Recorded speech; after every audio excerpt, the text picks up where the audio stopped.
j'ai été chez les alcooliques anonymes parce que c'était anonyme. Donc c'était la première des choses. Et l'anonymat, c'est la base de l'association des alcooliques anonymes. Isabelle restera anonyme dans ce reportage également. Elle a accepté de témoigner parce que ce week-end, au centre de congrès d'Angers, aura lieu le congrès national des alcooliques anonymes. Ils seront accueillis tous ceux qui en ont besoin. La première étape, c'est reconnaître qu'on a perdu la maîtrise de sa vie et qu'on est impuissant devant l'alcool. Isabelle buvait en cachette de son mari jusqu'au jour où elle a réussi à pousser la porte des alcooliques anonymes et à participer aux réunions de l'association. Depuis, se sont passés presque 10 ans, jour après jour. Chez nous, il y a 3 jours importants dans la semaine. C'est hier, aujourd'hui et demain. Hier, c'est passé, demain, on ne sait pas. 24 heures par 24 heures, voilà comment Isabelle a réussi à conserver sa sobriété. Je dois dire que je vis une abstinence très, très heureuse. Je pense que mon entourage aussi. Mais vous savez, on n'est jamais guéri. On appelle malade alcoolique parce qu'on est alcoolique à vie. Moi, je crains toujours la peau de banane, j'appelle. Pas les gros coups parce qu'on est préparé, mais le petit truc qui vient vous gêner. C'est grâce aux alcooliques anonymes que je m'en suis sortie. Et sans eux, je ne m'en serais jamais sortie. Jamais, jamais, jamais. Le congrès national des alcooliques anonymes démarrera samedi à 9h30 au centre de congrès d'Angers. Il est ouvert à tous.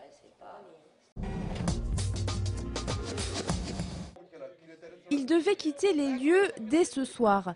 Finalement, les 11 demandeurs d'asile arrivés sur Angers en septembre dernier seront hébergés à la base nautique de Buchmen jusqu'à lundi matin.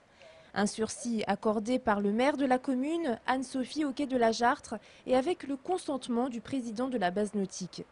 Hébergement prolongé également au Pont de C pour 6 autres demandeurs d'asile.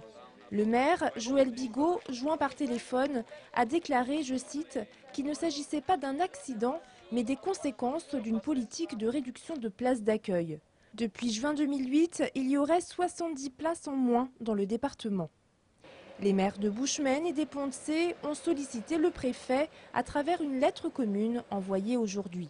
En attendant de trouver une solution, la coordination des migrants et le collectif de soutien aux demandeurs d'asile appellent les Angevins à manifester demain à 14h30, place Saint-Bac.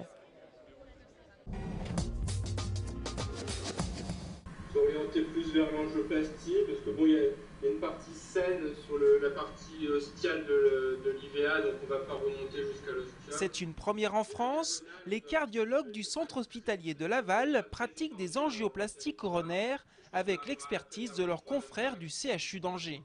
Les yeux rivés sur son écran, le professeur Gélin peut suivre en direct l'intervention chirurgicale qui se déroule dans le bloc opératoire lavallois. Ce système permet d'appeler un collègue n'importe quand.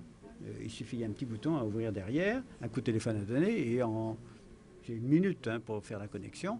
Donc à tout moment du jour et de la nuit, on peut avoir une communication entre nous.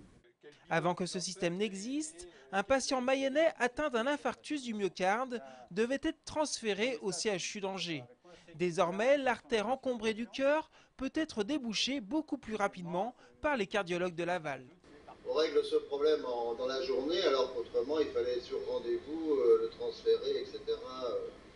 Régler le problème sur 3 ou 4 jours. Chaque année, 700 angioplasties coronaires sont réalisées au CHU d'Angers. Le centre hospitalier de Laval n'en réalise lui que 100 par an. Un nombre d'actes qui se serait avéré beaucoup trop faible pour conserver l'autorisation d'exercer cette pratique. En intégrant l'équipe d'Angers, via la télémédecine, les cardiologues lavallois pourront donc continuer à pratiquer ces actes en toute sécurité. Est-ce que vous, à 30 ans, vous vous dites qu'il y a quelque chose à faire ou est-ce que l'équipe de France c'est terminé? Non, je me dis jamais que c'est terminé. Faut pas non plus faut pas se croire aussi indispensable et puis que ça soit insurmontable. C'est un objectif. Voilà, c'est un objectif. Et le footballeur Steve Savidan avait raison d'y croire en juin dernier sur le plateau de Sport 7. L'ancien joueur du SCO vient en effet d'être sélectionné pour la première fois par Raymond Domenech en équipe de France. À Angers, ses amis ont accueilli la nouvelle avec joie. Quand on connaît l'individu, on sait par où il est passé, on sait les galères qu'il a connues. Donc c'est pour ça que j'étais très très content qu'il soit sélectionné en équipe de France. Maintenant, c'est pas un joueur qui est formaté, donc forcément quand on n'est pas formaté, on arrive plus tard sur le terrain. Et justement, ça peut donner plein de chances à d'autres footballeurs qui n'ont pas eu la chance d'aller rentrer dans des centres de formation ou quoi que ce soit. C'est quelqu'un d'abordable. Il sait d'où il vient, il va aller là où il peut, où il veut aller. Il adore Angers, il vient à Angers quand il peut. Toute sa famille est sur Angers. Et c'est quelqu'un qui a les pieds sur terre et qui est un joueur intelligent et un homme intelligent et intègre. Prochain rendez-vous important pour Steve Savidan lors du match amical France-Uruguay, mercredi prochain. Elle va quitter dimanche Écouflant, sa commune natale, pour s'envoler vers l'Afrique du Sud. Après avoir participé à Miss Univers cet été, Laura Tanguy sera candidate au titre de Miss Monde. Le concours aura lieu en décembre prochain. Il réunira une centaine de candidates et sera diffusé en direct dans 200 pays. Théoriquement, c'est Valérie Bègue, l'actuelle Miss France, qui aurait dû participer au concours, mais en raison d'une brouille entre la jeune femme et le comité de Miss France, c'est Laura qui représente la France à l'international. Aucune Française n'a jamais remporté le titre de Miss Monde. L'année dernière, c'est une Chinoise qui a été élue reine de beauté. Connaissez-vous les couturières d'Urgania à Beaupréau? Elles font du développement durable à leur façon en créant de nouveaux vêtements avec des textiles de récupération. Dimanche, il sera possible de découvrir leur travail à la loge de Beaupréau, car elles participent, comme également les créateurs angevins du Cercle de la Mode, au spectacle Les Fées défilent. Entre haute couture et mode ethnique, un défilé à voir à la loge de Beaupréau, dimanche à 17 h.